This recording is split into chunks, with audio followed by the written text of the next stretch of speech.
وعشان احنا النادي الاهلي نادي العزه والكرامه اللي دايما في الصفوف الاولى بجماهيره مع فلسطين قلبا وقالبا. وانا كاهلاوي هغني لكم النهارده نشيد اقل حاجه ممكن اقدمها لشعب فلسطين على اللي بيحصل عندها.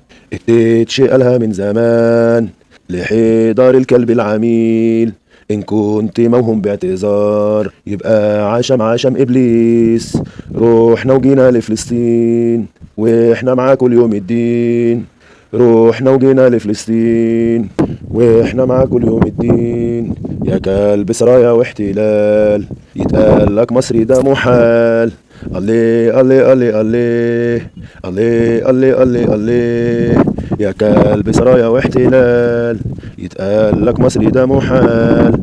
تحياتي من اهلاوي مصري، افديك يا فلسطين بروحي وباهلي وبمالي وكل ما املك. يا ريت في ايدينا حاجه نعملها لكم، اقسم بالله بروحي وبدمي وبمالي وبعرضي وبكل شيء افديك يا اكثر. نهاركم اهلاوي. السلام عليكم.